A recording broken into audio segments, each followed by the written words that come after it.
This is an examination of the hidden human condition. This is the Hidden Killers Podcast. With Tony Brueski. Dan Krane, professor and forensic scientist, is with us right now, picking up kind of our conversation that we were on yesterday, discussing the case against Kohberger, the DNA, and the 37-day stay that the defense has asked for, now identifying or saying that there were 3 other male DNA samples found on the property. Not many other details beyond that as to placement, where, when, how, all of that. That kind of is important. But, you know, they are doing a job of vigorously defending their client. So you can't really fault them for looking at everything that has come out in evidence and discovery and the affidavits and police reports and try to poke holes. That is their job. And sometimes they do certainly find things that otherwise may have been overlooked. It's always healthy to go through these sort of things, especially before a trial, and try and even out anything that may be amiss or remiss, and make sure that we are dealing in facts, because we're talking about putting someone away in prison for the rest of their lives, or possibly even taking their life. Let's start there, Dan, with the kind of where we left off yesterday. The issue is how was he first identified as a suspect, not whether or not he matches. I don't think they're at the point yet where they're arguing he doesn't actually match, and maybe they never will be at that point. They're saying we aren't sure how impressed we should be that he matches given the way that he was identified. Given all that, though, the fact that it does match, correct? I mean, the odds there are pretty good that the DNA on that sheath does match Kohberger. So regardless of the procedures that took place to ascertain that, does that matter? If, 1,000 times you're going to test it, you're going to get the same result. It matches. So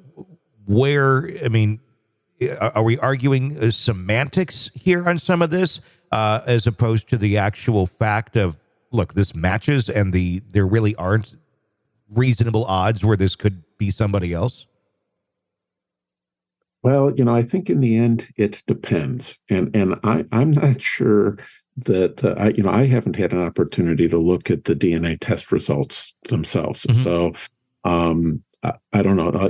We were talking earlier about how nuclear DNA test results often give rise to numbers in the quintillions. Yeah, right? Which is what we hear on this case. The investigation found that DNA was 5.37 octillion times. I don't know how many zeros that is, but it sounds like a lot. More likely to be Kohberger's than an unrelated member of the public.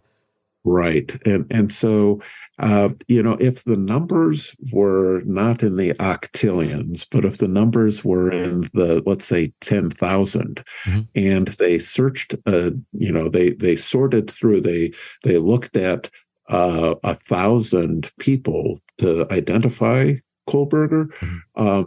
The similarity of those two numbers, the size of the number of people that they evaluated and the rarity of the DNA test result are sufficiently similar that that ascertainment bias will have a really big impact. Mm-hmm. So instead of 10,000, 1 in 10,000, the number might be more realistically or more appropriately described as 1 in 10. Okay. If you're talking about an octillion, right? I know they haven't searched through an octillion individuals in their databases. What'll happen is say they searched 10 million, which is conceivable, mm-hmm. It's plausible. What you need to do is divide that 5 octillion number by 10 million. And you're still going to end up with a really big number. And I think you and I both need to do some homework and figure out how many zeros are in an octillion. Exactly.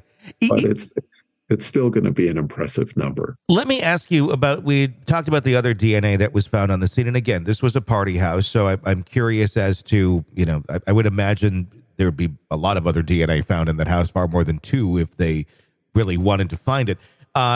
Why what would the reason be not to run any DNA that you swab or find in a murder scene? Why would you not run all of it to take a look?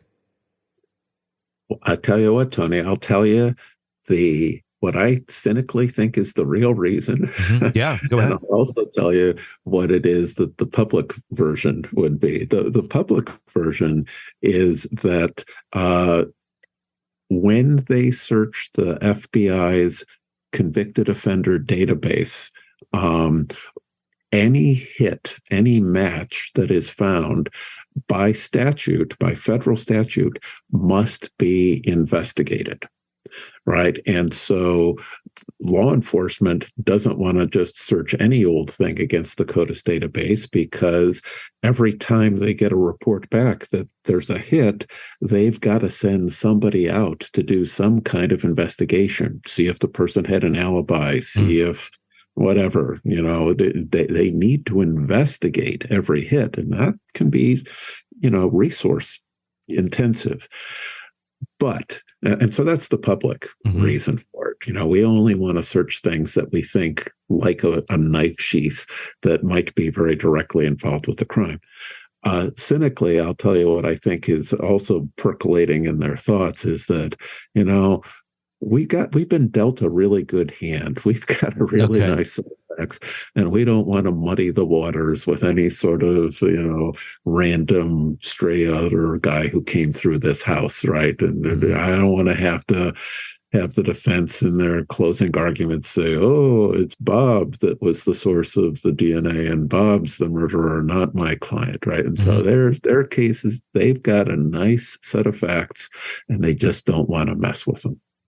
Well, I mean, even if they were to test others and determine that they weren't there, or they really have nothing to do with it, you're right. That would simply muddy the waters, not necessarily by any sort of fact, but more so by perception, which could then be twisted and used around in a defense for someone who's basically fighting for their lives. Yeah. Well, and, in those circumstances, a defense attorney is going to be trying to save their client's life. Sure. And there are two ways that they could save their client's life, and some, two different kind of strategies that they may be deploying. One is just make this so costly and difficult to secure a conviction, right? This is going to be a difficult litigation for the government. They may try to make it so difficult a litigation that the prosecutor is going to say, you know what, we'll take the death penalty off the table. How about a plea bargain? Sure. Right. So that's part of it. And the other strategy that is consistent and can be done simultaneously is generate things that are going to translate into some reasonable doubt for a jury, so that during the sentencing phase, if you even get to the sentencing phase, the jurors may say, well, I am not just absolutely certain, and so let's just give them life in prison. Right. So that's the goalpost that a defense attorney is going to be, trying to reach in this case. Yeah. Right now, life is prison is probably almost the goal, probably similar to Daybell, where they did get death taken off the table for Lori, and then just ended up with life in prison. Very interesting cases. Dan, thank you so much for being here. And by the way, octillion is 1 followed by 27 zeros in the U.S. In Great Britain, it's 48 zeros. I guess they have different math. different potato. Exactly. This is an examination of the hidden human condition This is the Hidden Killers Podcast with Tony Brueski.